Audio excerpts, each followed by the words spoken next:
PT Adaro Energi Indonesia Terbuka, perusahaan pertambangan batubara yang sahamnya antara lain juga dimiliki Menteri Pariwisata dan Ekonomi Kreatif Sandiaga Uno membuat para akademisi dan alumni Universitas Indonesia meradang.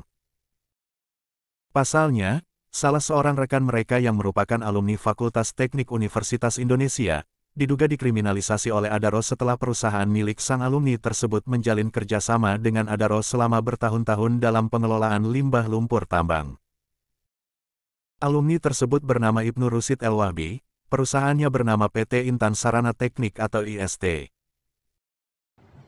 Kisruh kontrak ini bermula dari adanya penunjukan namanya PT Intan Sarana Teknik oleh PT Adaro Indonesia pada 2014. Dan kesepakatan dua perusahaan ini adalah untuk memberi kesempatan kepada PT Intan Sarana Teknik atau IST untuk melakukan percobaan. Jadi ada dua percobaan, ada percobaan awal, istilahnya itu POC, Proof of Concept di 2014, kemudian di 2015 itu ada yang namanya Pilot Project. Nah, dua-dua ini lolos, berhasil si IST ini. Kemudian dengan itu dilanjutkanlah kerjasama dalam bentuk kontrak dari 2016 sampai 2020. Itu hal yang saya kira menjadi awal dari kerjasama ini. Nah, ternyata memang karena teknologi yang digunakan itu judulnya disebut sebagai DG ya. DG itu GD, sorry bukan DG, GD. Geotube dewatering.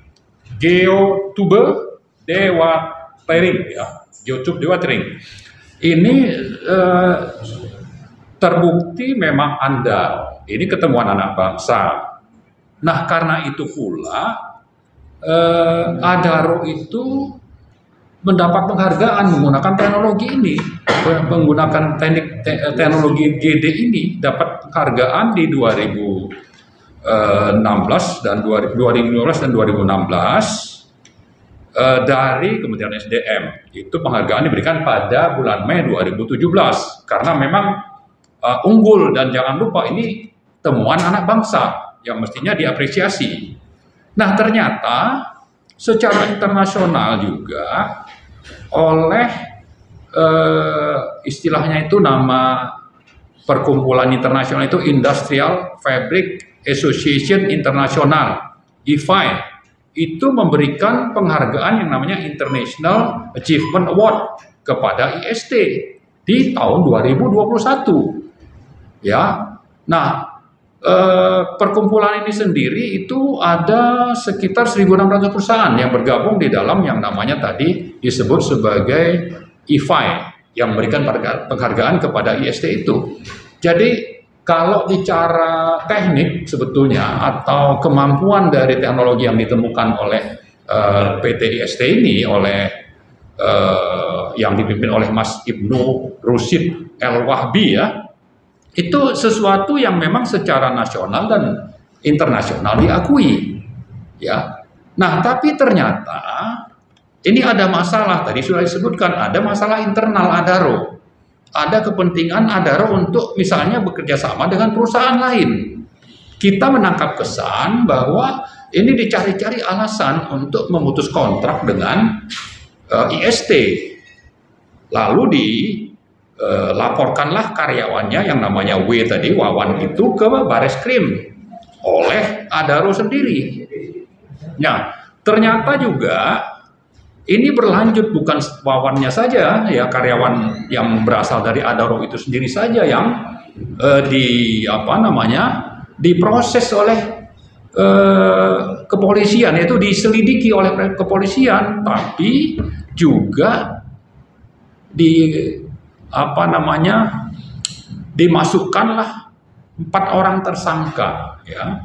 Jadi ada yang dari Adaronya sendiri, ada dari IST-nya, terutama itu Mas Ibnu yang tadi sudah disebutkan adalah alumni UI yang saya kira beberapa hari yang lalu memang alumni UI itu menyebar rilis tentang kasus ini untuk menuntut keadilan. Nah, kita melanjutkan sebetulnya bahwa kita pelajari dari IRES dan UI Watch, apa sih kasusnya.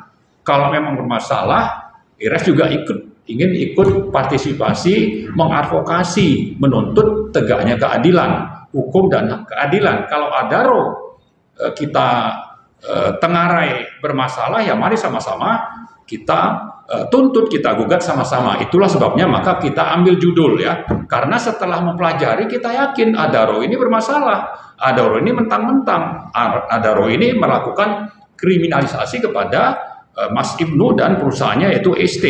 Ya, faktanya apa? Faktanya bahwa perusahaan ini tidak melanggar kontrak, lalu punya teknologi yang mendapatkan award dari dalam dan luar negeri, tapi di sisi lain ada karyawan dari Adaro yang bermasalah, kemudian mungkin Adaro punya kepentingan untuk menendang IST untuk menggantikannya dengan perusahaan yang namanya Transqualindo Megah, maka dilakukanlah langkah-langkah hukum yang dimulai pada tahun 2020 atau 2021 dengan melaporkan 4 orang tadi sebagai tersangka ke Barreskrim, yaitu pada bulan Agustus 2021. Ya, jadi ada kepentingan lain, tidak sekedar bahwa ini disebutkan sebagai penipuan, ada pelanggaran yang dilakukan oleh IST, lalu memakai karyawannya yang namanya Wawan sebagai alat supaya gugatan bisa dilakukan, ya.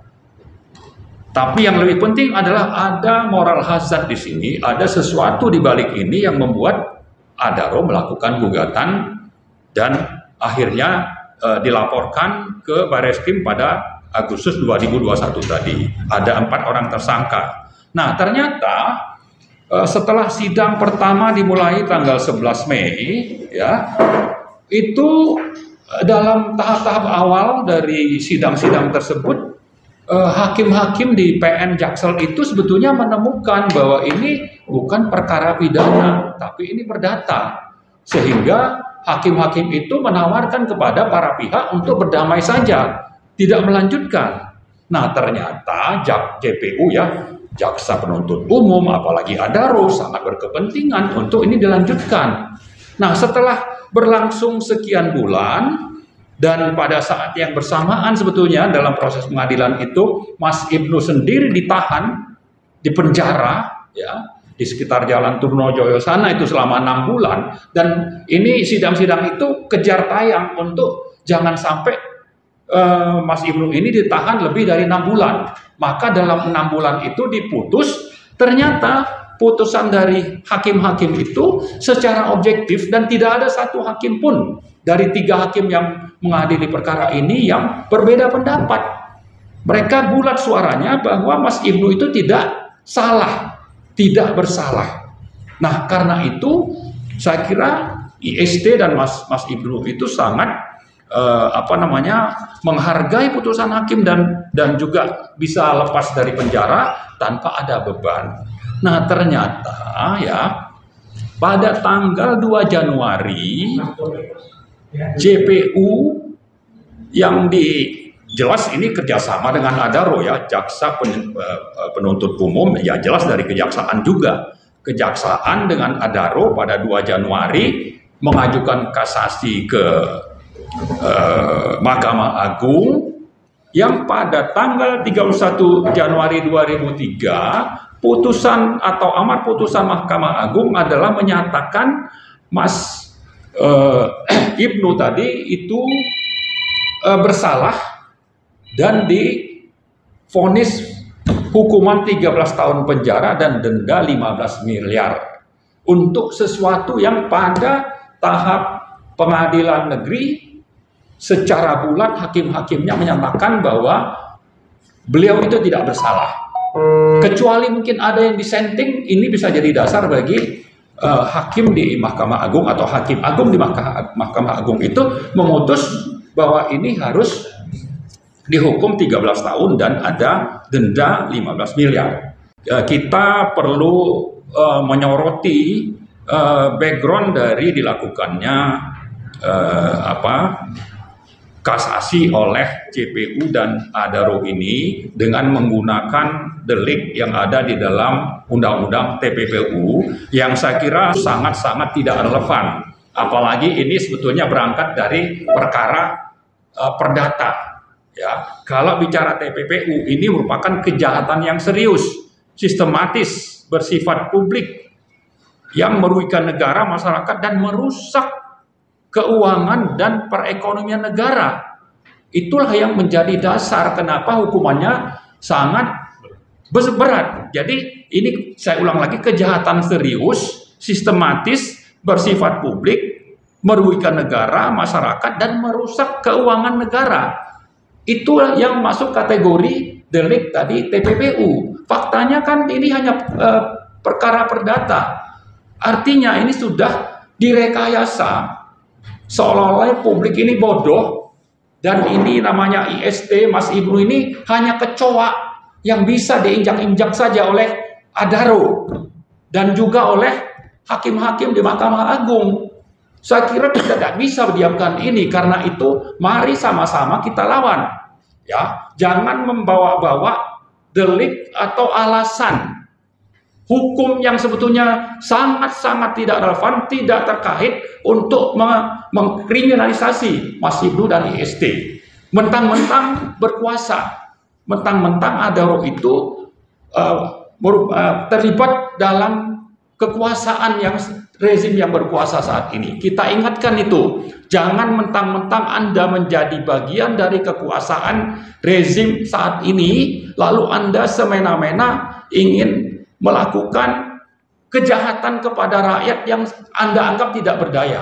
Saya kira mayoritas rakyat Indonesia akan berada di belakang Mas Ibnu untuk melawan Adaro dan juga hakim yang mungkin saja sangat kuat dugaan terlibat dalam mafia peradilan.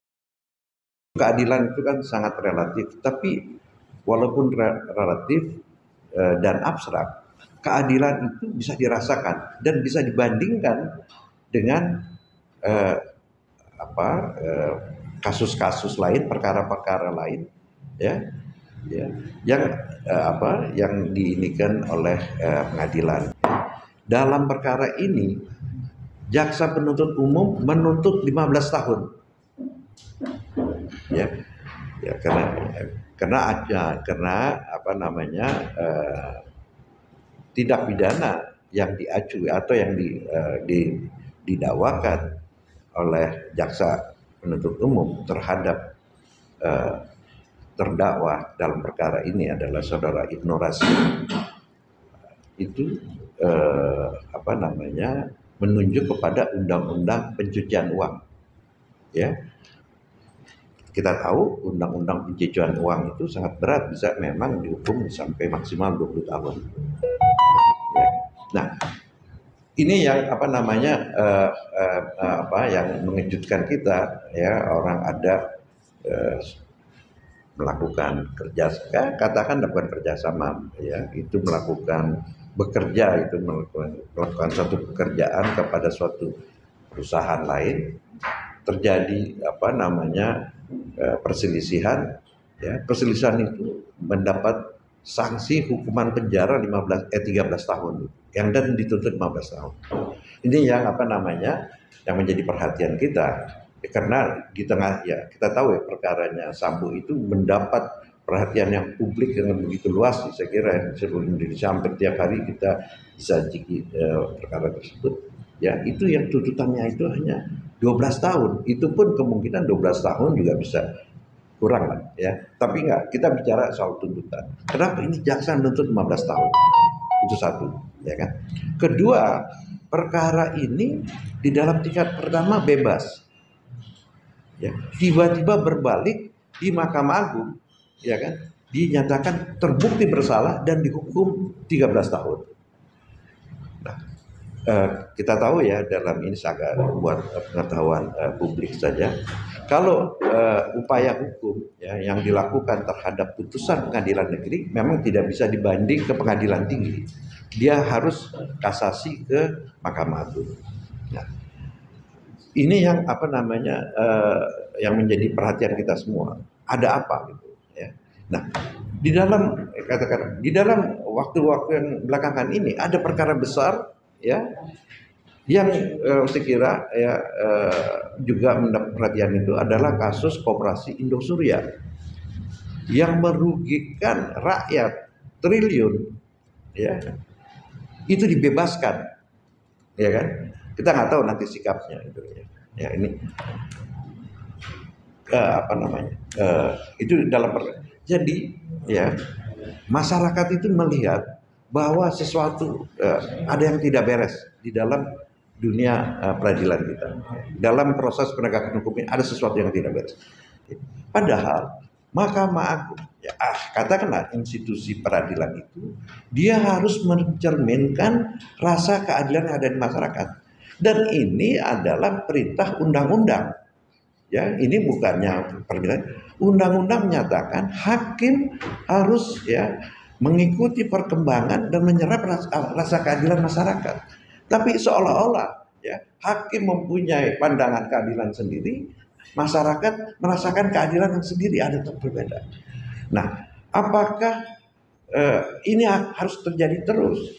Kita tahu ya kalau kita bicara dalam sistem kenegaraan ini, badan peradilan, ya, kekuasaan kehakiman ini bagian dari lembaga negara, yaitu selain legislatif DPR, eksekutif pemerintah, dan yudikatif.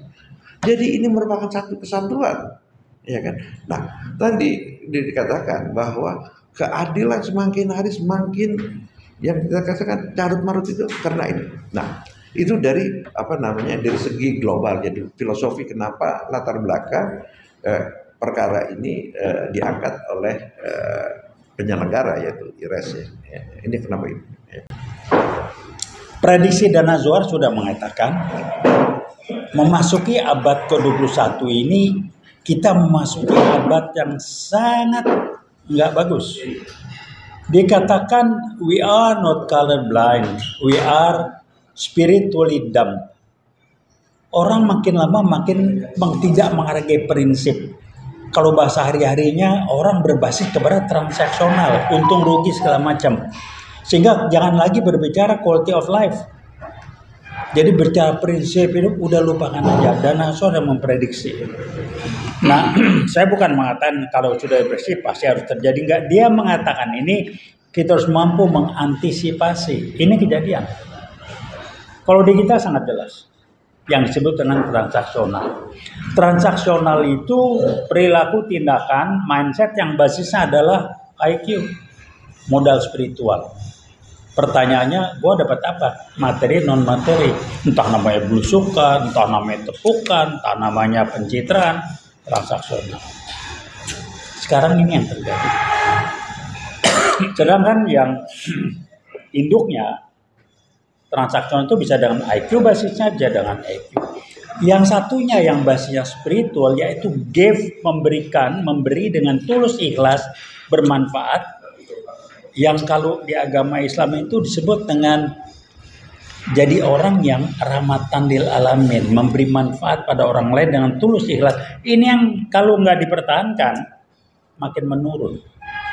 Kasus Adaro ini adalah contoh bukti salah satu dari yang banyak terjadi di negara kita. Ini basisnya adalah kalau orang yang satu sudah pakai basisnya adalah transaksional, nilai-nilai dan prinsipnya kita tidak usah dan tidak perlu dan tidak ada gunanya memperdebatkan kalau kita pakai basis yang non transaksional.